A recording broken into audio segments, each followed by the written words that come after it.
Bienvenidas, bienvenidos a Contraversus, este espacio que busca abordar la política de nuestro país desde muy diversos ángulos posibles y también romper con esquemas que nos permitan a todos ver lo blanco y lo negro, pero también todos los matices cromáticos de nuestra vida pública. En este foro estaremos Vianey Fernández, una servidora, y Óscar Camacho. Óscar, ¿cómo estás? Hola Vianey, muy buenas tardes. Bueno, pues el día de hoy, Óscar, estaremos analizando los procesos electorales en Puebla, Morelos y Veracruz. Nuestras redes sociales están abiertas para recibir sus comentarios y también sugerencias, así que sin más vamos a iniciar con el análisis del panorama electoral. Precisamente en Morelos nos vamos a enlazar con Daniel Martínez Castellanos, él es director editorial de La Jornada de Morelos. Daniel, gracias por comunicarte, por esta conversación con nosotros. Hola, ¿qué tal, Vianey? ¿Qué tal, Óscar? Buenas tardes a todo el auditorio de Contraversus. Daniel, pues ¿cómo llega Morelos a esta elección a la gubernatura? Llega muy golpeado, la verdad. ¿Qué te cuento? Bueno, somos un estado con los primeros lugares en inseguridad. Hay una enorme preocupación de los electores morelenses por este tema, básicamente, que ha traído con él, bueno, una serie de crisis en materia económica, en materia social y, por supuesto, también en materia política, ¿no? Entonces, la verdad es que los morelenses creo que pocas veces como ahora habían estado tan esperanzados en un cambio de gobierno, ¿no? Vamos a cambiar prácticamente toda la baraja. Hay elección para la gubernatura, hay elección para 12 diputaciones de mayoría relativa y 8 de representación proporcional, para 33 ayuntamientos, más 3 por usos y costumbres, que esos serán posteriormente, ¿no? Y bueno, 33 sindicaturas, 153 regidurías, hay 4,000 candidatos, es decir, baraja hay para escoger, ¿no? Obviamente, la atención se está centrando mayormente en la elección para la gubernatura, en donde tenemos también por primera vez en la historia del Estado solamente 3 candidatas, ¿no? Las 3 son mujeres. Y bueno, una es por la coalición Sigamos Haciendo Historia, Margarita González Arabia, a la que abanderan los partidos, bueno, Morena, PT, Verde Ecologista, y partidos locales como Nueva Alianza, Encuentro Social y Movimiento Alternativa Social. Está también Lucy Mesa Guzmán por la coalición Dignidad y Seguridad por Morelos Vamos Todos, que ahí está banderada por PRI, PAN, PRD y redes sociales progresistas, también con registro solamente local. Y el tercer frente, digamos, lo tiene Jessica Ortega de la Cruz, por movimiento, la coalición se llama Movimiento Progresa y está integrada por Movimiento Ciudadano y otro partido local que se llama Morelos Progresa, ¿no? Entonces, esas son las opciones. Curiosamente, va a ser una boleta muy complicada para los electores, o van a ser boletas muy complicadas para los electores, porque, por ejemplo, el PT y el Verde van en coalición con Morena solamente por la gubernatura, pero no van ni por diputaciones ni por alcaldías. En algunos municipios, Morena va con Nueva Alianza, PES y el Movimiento Alternativa Social en algunos municipios y distritos, pero en otros no. Igual pasa con Morelos Progresa y Movimiento Ciudadano. La única coalición total que tenemos en el estado es la de PRI, PAN, PRD y redes sociales progresistas. Entonces esto ahí casi le pone al electorado un reto adicional para conocer más a los candidatos, ¿no? Claro. Que pues les decía, son 4,000, no es fácil manejar tantas alternativas, ¿no? Sin embargo, pues sí estaríamos esperando mayores propuestas, que desgraciadamente debo de decirlo, no hemos visto, ¿no? O sea, hay una contienda electoral dominada por la guerra sucia, de la que han sido víctimas básicamente las 2 candidatas que se perciben como las favoritas, digamos, Margarita González Arabia y Lucy Mesa Guzmán. Y obviamente esto se ha reproducido en pues prácticamente todos los espacios, ¿no? En donde también se reproduce una guerra sucia muy, muy vil, muy ruin, porque ya no es solamente la crítica a lo mejor justificada sobre el actuar pasado, sino además una crítica basada regularmente en posicionamientos o en argumentos sin justificación, argumentos falsos, ¿no? En el caso de la contienda para diputados, la verdad es que ha estado pues bastante acallada, ¿no? Cuando debería de ser mucho más importante, ¿no? Sin embargo, pues no pareciera que las contiendas para diputados estén jalando mucho. Y tenemos el otro componente de la inseguridad. Recordemos que han sido víctimas de ataques violentos por lo menos dos candidatos, uno a la alcaldía de Xochitepec por el PT, otro a la alcaldía de Cuautla por la coalición PAN, PRI, PRD, redes sociales progresistas. Han sido asesinados familiares de candidatos de la coalición PAN, PRI, PRD, redes sociales progresistas. Sí. Hay 47 candidatos que tienen medidas de protección locales. Todos los candidatos de Movimiento Ciudadano a posiciones federales tienen medidas de protección federales. Dos de las tres candidatas a la gubernatura, Lucy Mesa y Jessica Ortega, también tienen medidas de protección. Es decir, es una contienda que se da en un escenario verdaderamente de preocupación por la violencia nos preocupa a todos en Morelos, ¿no? Somos uno de los estados con mayor tasa de homicidios dolosos, pero pues obviamente en esto los políticos no se han salvado, ¿no? No sé si este panorama así inicial nos sirve para empezar la conversación, ¿no? Claro. No, bueno, el panorama que planteas, Daniel, no solo es golpeado, es destrozado Morelos, por lo que nos estás platicando. Y yo me imagino, por lo que tú nos acabas de señalar, pues que es uno de los riesgos, o quizás sea el estado con más riesgo para Morena. ¿Tú vislumbras que haya una continuidad después de tantas críticas que ha recibido el exfutbolista Cuauhtémoc? ¿Crees que su gobierno, su gente vaya a seguir? ¿Crees que la gente vaya a votar otra vez por un gobierno afín a Morena? ¿O se va a desligar la gente de Cuauhtémoc y le va a volver a dar el voto a Morena? Mira, esa es una apuesta muy difícil, ¿no? Porque si bien Cuauhtémoc Blanco es el gobernador peor evaluado en el país, de acuerdo con prácticamente todos los instrumentos de medición de rankings que conocemos, ¿no? También lo cierto es que Morelos es un estado López Obradorista desde hace muchos años, ¿no? Desde prácticamente que surgió la figura de Andrés Manuel López Obrador en la política, el estado se volcó en un afecto, a veces hasta uno pensaría injustificado, considerando esto, ¿no? Hay el Estado ha apostado al apoyo federal con un gobierno totalmente omiso y la verdad es que ese apoyo no se ha visto en la medida en que uno desearía, ¿no?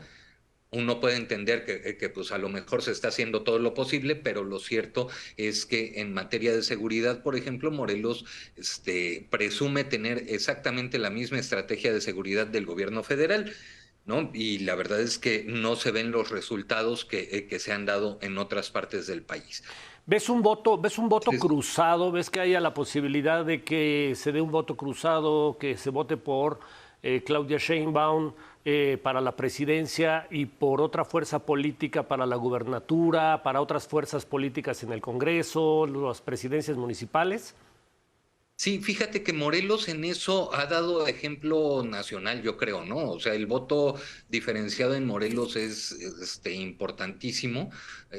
Recordemos que Morelos pues prácticamente ya ha sido gobernado por todas las posibilidades políticas. Ya hemos tenido gobernadores del PRI, del PAN, del PRD, ahora de una coalición ahí muy rara de Morena con el PES, ¿no?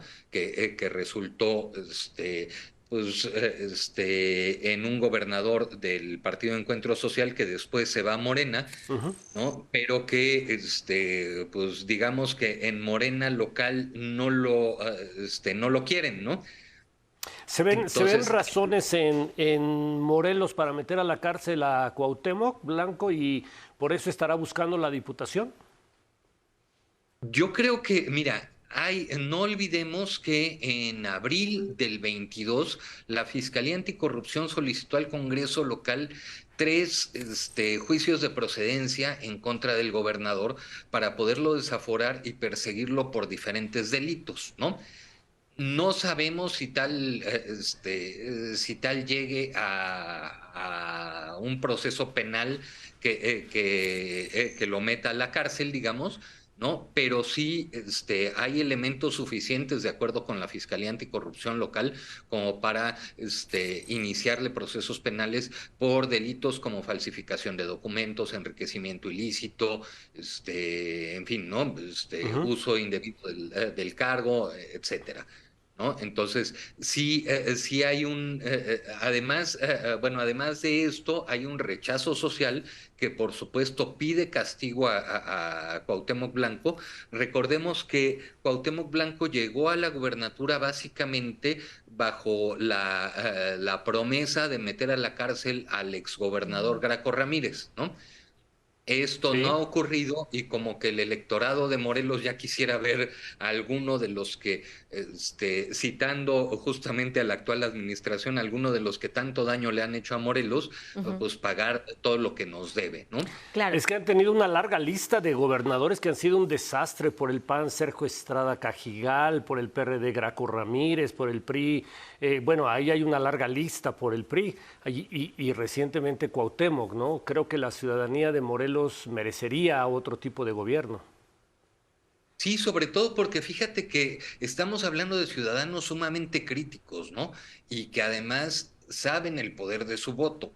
¿No? Una de las pruebas es que finalmente Cuauhtémoc Blanco llega al poder en parte por el efecto López Obrador, pero en parte también por una corriente de rechazo a todas las opciones políticas, al PAN, al PRI, al PRD, que estaban proponiendo básicamente continuar con la misma clase política, ¿no?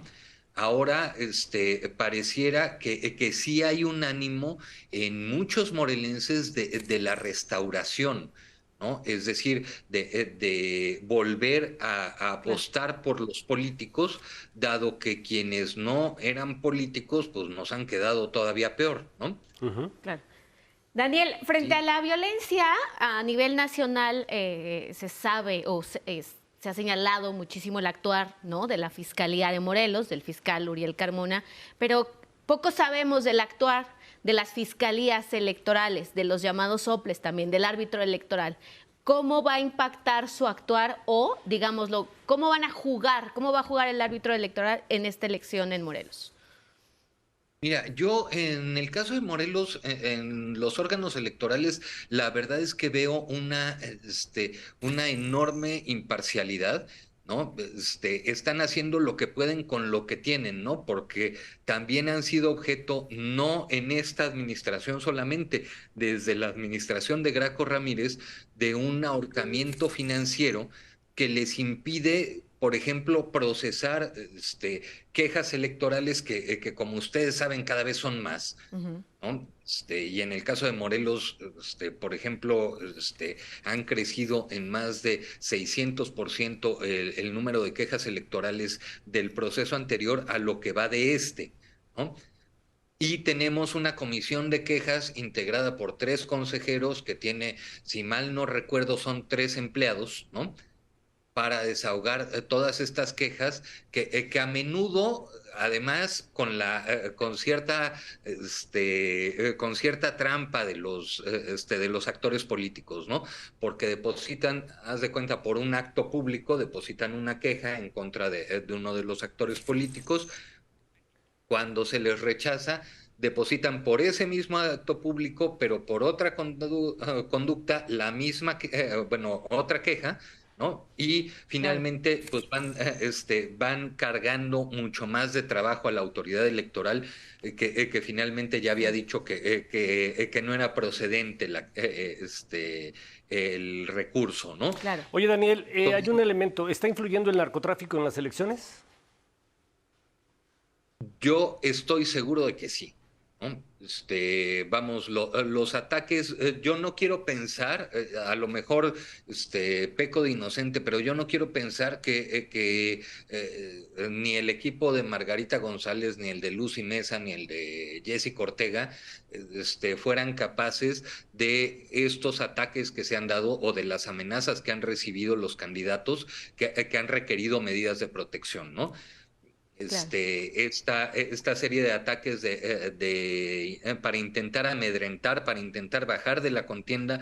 Fíjate, nada más un caso, la actual diputada Paola Cruz fue invitada por el PT a ser candidata a la alcaldía de Cuautla, ¿no? Todo iba bien, incluso ya andaba ahí en los eventos por la alcaldía de Cuautla, y 2 días antes del registro decide bajarse porque recibió amenazas de muerte, ¿no? Sí. Entonces yo no creo que sea ninguno de los equipos, ¿no? Yo quiero pensar que sí hay gente que ante la serie de omisiones y la debilidad mostrada por la autoridad local, ¿no? Está ocupando estos espacios y finalmente está tratando de influir en el proceso electoral.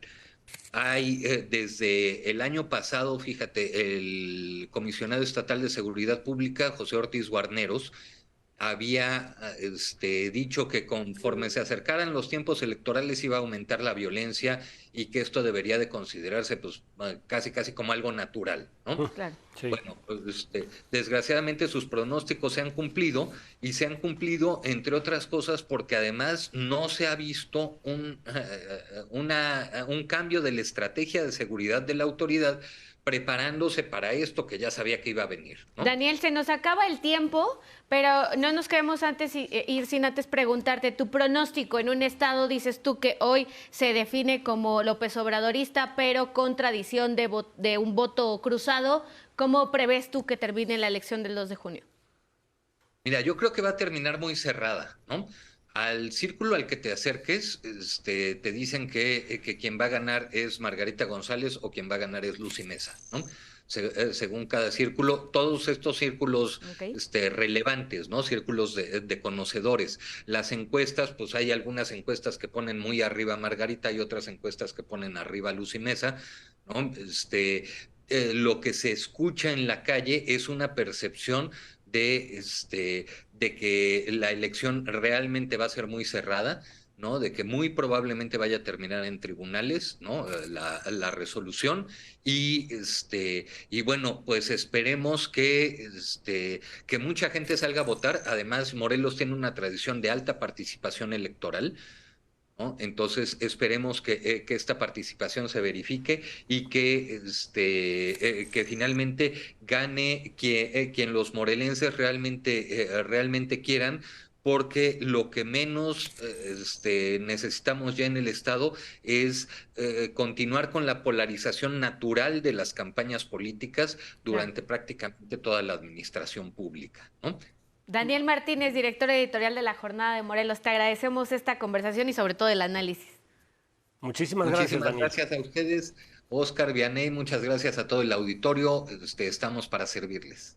Un abrazote. Igualmente. Muy bien, bueno, esta es la primera parte de este programa. Ya vimos el estado de Morelos. Venimos de regreso en un momento.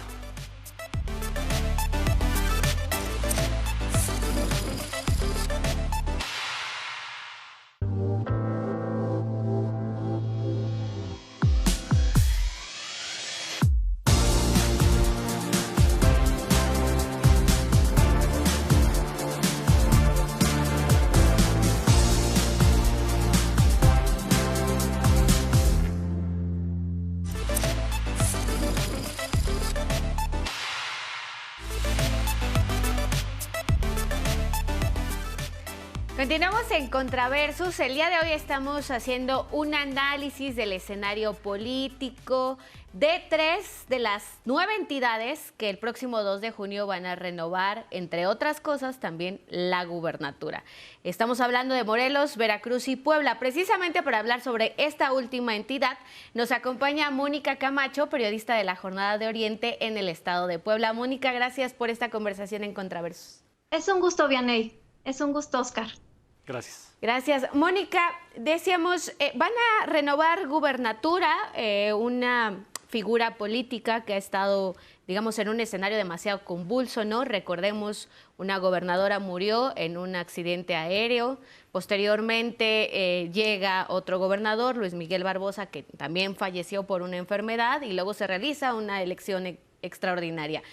Bajo este contexto, y platícanos, ¿qué escenario político hay en estos momentos en Puebla con el que llegan los poblanos y las poblanas a la cita el próximo 2 de junio en las urnas?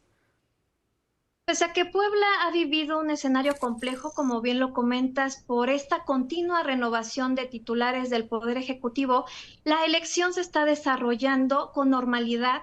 Hay una pugna muy fuerte entre los dos principales candidatos, Alejandro Armenta por Morena y la coalición que lo acompaña con el PT y el Partido del Trabajo, y Eduardo Rivera Pérez, alcalde de la ciudad, acompañado por Acción Nacional, el PRI y el PRD. Es una pugna normal. Lo que sí es diferente, lo que sí se ha notado distinto, es el contexto en el que se lleva a cabo la elección. Es un contexto de violencia y de inseguridad que ha imperado en la zona metropolitana del estado y que se ha convertido en un tema de discusión durante las campañas. Y no solamente por parte de los candidatos, que sería algo natural, sino también de los gobernadores, porque son ellos los que están enfrentando directamente los cuestionamientos por esta ola de violencia, de asaltos en carreteras, de asaltos a transeúntes, de ejecuciones que se está viviendo en Puebla capital y sus alrededores. Esa es la diferencia que tiene este proceso electoral frente a anteriores. Al hablar de violencia estamos hablando incluso de la operación del crimen organizado, es decir, existe la posibilidad de que los grupos delincuenciales también quieran, si no bien poner candidatos, sí influir en los resultados de la elección. Como tal, la participación del crimen organizado en las elecciones no es algo que se haya comprobado, pero sí es el contexto que se está viviendo dentro de este proceso electoral. De hecho, la misma Fiscalía General del Estado habla de disputas por el territorio, del control de los grupos criminales, y es en esa situación en la que se está llevando a cabo la elección.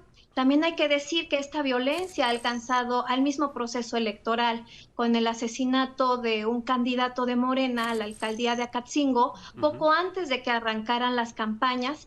También se ha reportado un incidente en Chignahuapan, un candidato a regidor de la planilla que registró el PRI, fue levantado por un grupo armado.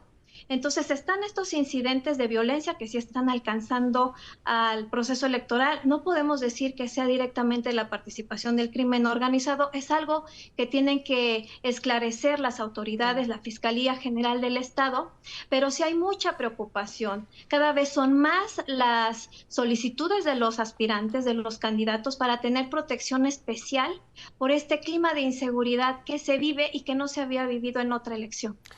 El PRI y el PAN llegan pues arrastrando años de desprestigio, teniendo incluso el caso del Gober Precioso, que tan escandalosamente impactó a la sociedad. Pero Morena llega también con conflictos internos. ¿Están pesando estos conflictos internos en Morena, entre Mier, entre Armenta? ¿O se está reunificando la clase política morenista? ¿O hay fuego amigo también? La disputa que hubo entre Ignacio Mier y entre Armenta por la candidatura a la gubernatura fue una disputa muy fuerte, que se puede decir que ya quedó superada, aunque no se avanzó hacia la unificación. Cada quien está haciendo campaña por su lado.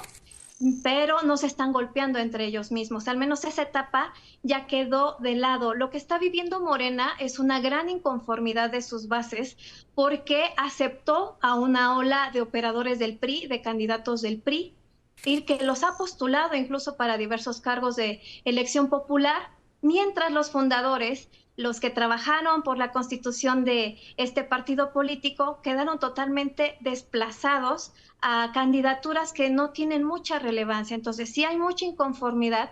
De hecho, se ha hablado ya de un movimiento que se está gestando en las bases de voto dividido, voto diferenciado. Incluso también hay algunos actores fundadores de Morena que están hablando a favor de anular el voto para que quede registro de que hay inconformidad, de que no están de acuerdo con la selección de candidatos, porque ellos consideran que hubo muchas imposiciones. Entonces, sí es un contexto difícil el que está viviendo Morena. Ya se verá en la elección cuánto repercute. Actualmente es el partido que tiene las mejores preferencias electorales. Sus candidatos, al menos el candidato a la gubernatura, también se encuentra por arriba del candidato de la oposición. La disputa se centra en el territorio de la capital y la zona metropolitana de Puebla capital y municipios como San Andrés y San Pedro Cholula, incluyendo también a Cuautlancingo. Ahí es en donde se encuentra la verdadera batalla por las candidaturas, por las posiciones de presidentes municipales y por los ayuntamientos. Claro. He platicado con algunas personas de Puebla y me dicen que ellos simpatizan con Andrés Manuel López Obrador, pero que en este proceso van a votar por el Partido Verde como una manera de seguirle dando su voto a la Cuarta Transformación, pero no por Morena. ¿Qué tan fuerte es esta situación? En el caso de Puebla, el Partido Verde no tiene muchos seguidores. O sea, es un partido que se conforma con mantener el registro en cada proceso electoral. Sí, su apuesta es en Puebla en esta elección es superar al PT en cuanto a votación, en cuanto a cargos, a cargos de elección popular que pueda conseguir, pero como tal no es un partido que jale a muchos electores. En Puebla, el partido que tiene las mayores simpatías sigue siendo Morena, y de hecho muchos de los fundadores con los que hemos podido platicar pues están muy inconformes porque es a través del Partido Verde que han llegado todos estos candidatos cuestionados, con antecedentes cuestionados, y aseguran que por ellos pues jamás estarían votando. Claro. Mónica, ¿cómo está la oposición? Porque en Puebla, ¿no? Nació uno de los grandes o de los grupos más fuertes que ha tenido el panismo, el de Moreno Valle, y ahora veíamos a varios de sus integrantes fichados justamente por Morena o el Partido del Trabajo, el Verde Ecologista de México. Uno de los que más polémica causó fue a nivel federal, el hijo de Gali Fayad, por ejemplo, ¿no? ¿Cómo llega la oposición a esta elección? Justamente con muchas bajas, y no solamente del lado del morenovallismo, que se ancló en Acción Nacional por muchos años, sino también y principalmente del lado del revolucionario institucional del PRI. Hay que recordar que el gobernador actual es Sergio Salomón. Él proviene de las filas del PRI. El candidato a la gubernatura, el senador con licencia Armenta, también provino de esta fuerza política, incluso también Ignacio Mier, el candidato al Senado.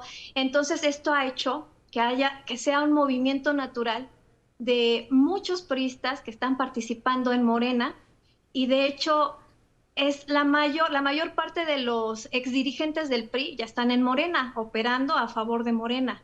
Entonces eso sí va a pesar mucho a la alianza opositora porque ha perdido a sus principales operadores. Lo mismo pasa con Acción Nacional, que el grupo de Antonio Gali, que se mantuvo ajeno a la política local desde que dejó el poder y se presentó este fallecimiento de Marta Erika y Rafael Moreno Valle, se había mantenido ajeno. Ahora está con Morena, participando a través de su hijo Antonio Gali López como candidato a diputado federal. Entonces sí, hay muchas mermas en la alianza opositora, y esa va a ser uno de los puntos que pueda restarle votos en la elección del 2 de junio. Claro. Mónica, por último, el actuar del árbitro electoral en Puebla, justamente el OPLE o los integrantes de los OPLES han sido cuestionados en anteriores elecciones. Recordemos el conflicto postelectoral, precisamente del que salió triunfadora como gobernadora Marta Erika Alonso, luego la elección extraordinaria. ¿Cómo está el estado de salud del árbitro electoral local? Fue muy difícil esta etapa que mencionas, justamente la elección del 2018, las acusaciones de fraude, el hecho de que estuviera a punto de anularse la elección de la gubernatura, y a partir de entonces se ha ido depurando. Los actores políticos que influyeron en el Instituto Electoral del Estado también se hicieron a un lado. Entonces los funcionarios los funcionarios del instituto han ido dejando los cargos que tenían, han sido reemplazados por nuevos. Sí ha habido una característica que se trata de exfuncionarios del Instituto Nacional Electoral que vienen con otras dinámicas totalmente distintas a lo que se tenía acostumbrado el órgano electoral.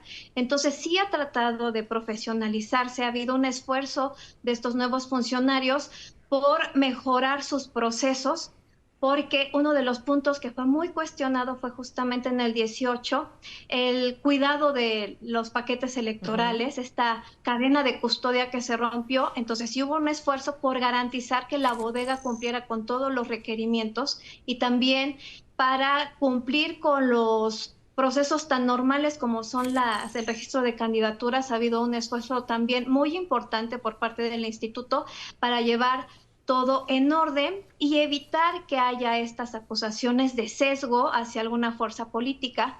De hecho, esos señalamientos han quedado totalmente hechos a un lado de las discusiones en el Instituto Electoral del Estado. Se trata de un organismo que sí está trabajando para mejorar su imagen después de este duro golpe que recibió en la elección de 2018. Una última pregunta, nos quedan 30 segundos. Solamente dime, en un estado conservador como Puebla, ¿la Iglesia está participando, está metida en política, está a favor de alguna fuerza política? La Iglesia siempre ha hecho todo lo posible para influir en los procesos electorales en Puebla. Y no solamente la Iglesia Católica, sino también están ya los grupos cristianos que buscan incidir y posicionar su agenda en las propuestas de los candidatos, pero no es una participación que sea evidente. No se tiene algún candidato que esté hablando a nombre de la Iglesia. No se trata de eso, es una participación que siempre se ha buscado mantener por debajo del agua, pero que sí ha sido evidente porque el Congreso de Puebla es uno de los congresos que se ha resistido, por ejemplo, a ajustar su marco normativo a todos los avances que se han logrado en materia de aborto. Entonces sí, se siente la influencia de la Iglesia, pero no es una influencia que sea activa, sino más bien se trata de ocultar siempre. Muy bien. Muy bien. Mónica Camacho, periodista de la Jornada de Oriente en Puebla, te agradecemos esta conversación, pero sobre todo tu análisis. Muchas gracias, buena tarde. Bueno, pues ya vimos lo que está pasando en el estado de Puebla. Le pedimos que se quede con nosotros porque vamos a regresar con el análisis de lo que sucede ahora en Veracruz.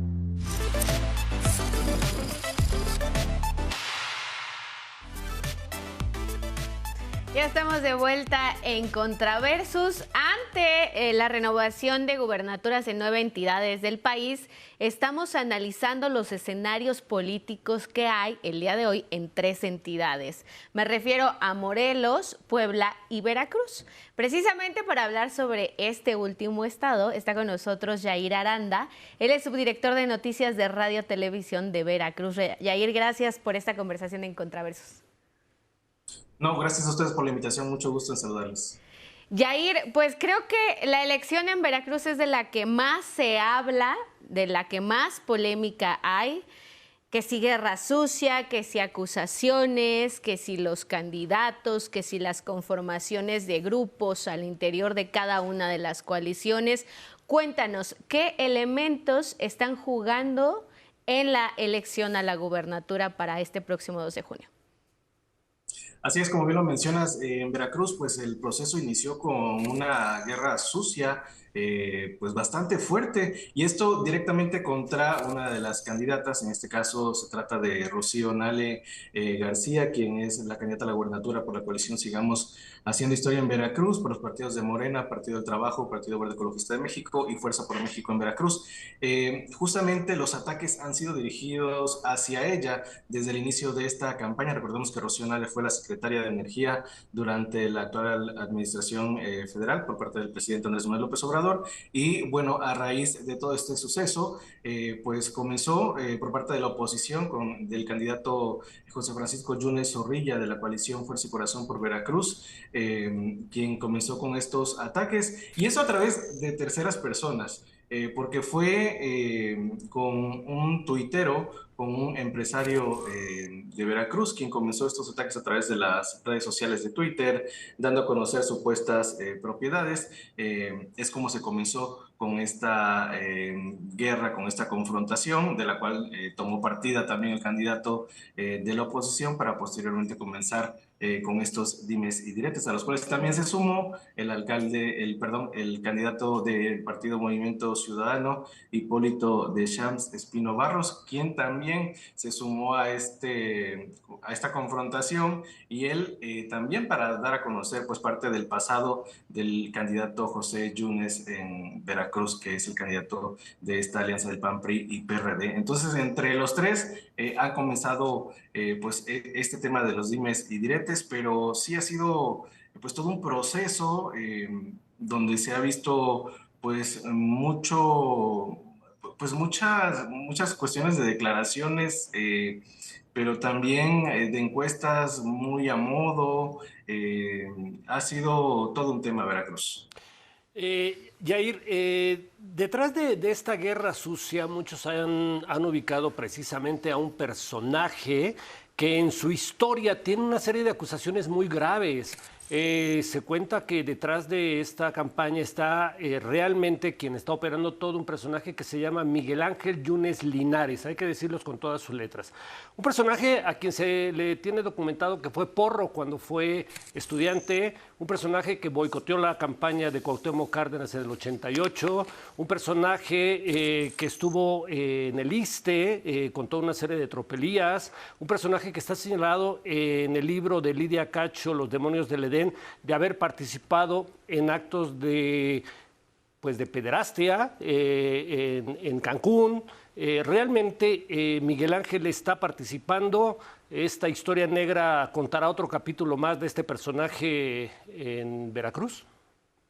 Sí, fíjate que es muy interesante el tema que tocas, porque casualmente en esta elección vemos jugando un candidato, José Francisco Yunes Zorrilla.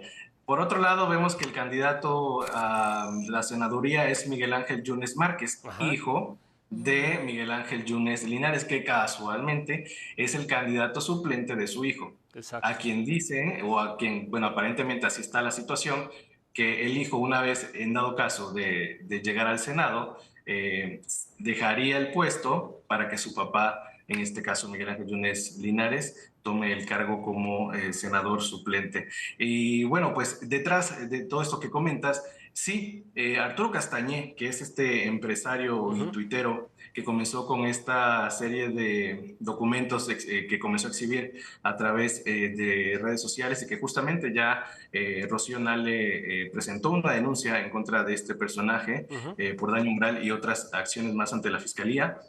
Bueno, este personaje es muy cercano a esta familia de Miguel Ángel Yunes Linares, y se presume que justamente es a través de ellos cómo comienzan con toda esta guerra, con toda esta confrontación hacia Rocío Nale. Ella incluso ya lo ha señalado directamente, que detrás de este personaje y de lo que está ocurriendo en torno a esta guerra sucia está justamente Miguel Ángel Yunes Linares, todo este clan Yunes, ellos por querer pues llamar la atención de alguna u otra manera o querer acaparar los medios. Claro. Yair, ¿Cómo podrías explicarnos no solamente el crecimiento, sino también la detención del poder económico e incluso político de los Yunes a lo largo de todos estos años? Porque hemos visto acusaciones, denuncias, mejor cayó el Bester Gordillo, que era precisamente una de las principales, digámoslo así, de los principales personajes que apoyaban y que solapaban a la familia Yunes, que los propios Yunes en Veracruz. Es decir, ¿cómo han podido sobrevivir durante todos estos años y cómo es posible que de nueva cuenta sean un factor que está en juego en la próxima elección? Sí, fíjate que en el caso del estado de Veracruz, los municipios de Veracruz y Boca del Río, la zona conurbada como se le conoce acá, pues son municipios donde estos personajes de alguna u otra manera han ido buscando cargos y posicionando a sus familiares, a sus amigos en estos municipios. Es, digamos, que sus municipios que han sabido mantener de alguna u otra manera y que les ha dado pues todas las riquezas que tienen hoy en día, porque recordemos que ellos también, todas estas, tienen mansiones en lo que son la Riviera Veracruzana. Actualmente la esposa de Miguel Ángel Yunes Márquez es la alcaldesa de Veracruz. Por otro lado tienen al alcalde de Boca del Río, que también es aliado de esta familia. Miguel Ángel Yunes Márquez ha sido ya 2 veces alcalde también por ese municipio. Fernando Yunes Márquez ha sido también alcalde del municipio de Veracruz. En fin, no han soltado durante todo este tiempo esos 2 municipios y de alguna u otra manera siempre han estado cargo tras cargo buscando posicionarse. Los Yunes llevan ya prácticamente 3, 4 elecciones para gobernador jugando. Siempre se ha visto ese apellido Yunes en las últimas boletas, desde Javier Duarte, también pasó con el actual gobernador Cuitlavo García Jiménez, que compitió justamente contra Miguel Ángel Yunes Márquez, y así. Entonces ha sido una familia que no ha querido soltarlo. Actualmente van varios Yunes, justamente por algún cargo público. Va también Fernando Yunes en una plurinominal, va Héctor Yunes, quien es tío de Fernando también por una plurinominal. En fin, es una familia que no ha querido soltar el poder en el caso de Veracruz. Son de hecho los promotores de este edificio que ha sido cuestionado fuertemente por el presidente Andrés Manuel López Obrador, que afea todo el puerto de Veracruz. Sí, claro. Recordemos que ese ha sido todo un tema, el edificio que se construye justamente en el puerto de Veracruz, que incluso el propio presidente pues dijo que dañaba la imagen de lo que es el puerto y que ahí todavía existe una confrontación. Este edificio todavía no se ha logrado concluir debido a que está en trámites legales. Incluso el propio gobernador le ha dado seguimiento a este tema, porque ahí también se habla de la irregularidad en los permisos que hubo para que se diera este edificio en el centro histórico de Veracruz. ¿Sigue pesando el sindicato petrolero en las elecciones en Veracruz, Jair? ¿O ya no? Yo creo que ya no. Creo que el tema en Veracruz sigue siendo fuerte, siguen siendo los sindicatos en general, siguen siendo fuertes, pero sí creo que ya está más disperso. Claro. Jair, frente a esta historia familiar, que al final del día es una historia de una estirpe política y también una historia larga de corrupción, de, digámoslo así, también contratos o acuerdos políticos en lo oscurito de una sola familia en un estado. ¿Cuál es el sentir de la población y tú cómo ves que vayan las preferencias en el estado? Sobre todo porque también ya tenemos forma de medir la gestión de Morena en la entidad con un gobierno como el de Cuitlavo García. Así es, como bien mencionas, y tocas un tema muy importante, lo que son los resultados y las encuestas, porque en los últimos días por parte de la oposición han salido ciertas encuestas pues muy poco creíbles de la realidad, porque a nivel nacional los números le dan una ventaja, en este caso a la candidata de la coalición Sigamos Haciendo Historia, de entre 10 a 15 puntos, y casualmente en los últimos días por parte de la oposición han salido ciertas encuestas donde según ellos manejan una diferencia de 2%, situación que es muy distante de la realidad de las cosas, pero pues al igual con el grupo de aliados en algunos medios también de comunicación que se han aliado a toda esta familia, pues tratan de pues tomarle el pelo a la gente con unas encuestas muy amañadas, pero la realidad es otra en el caso de la entidad veracruzana. Incluso el propio gobernador Cuitlahua García ha obtenido muy buenas calificaciones en las últimas encuestas que se han dado a conocer y ha estado en el ranking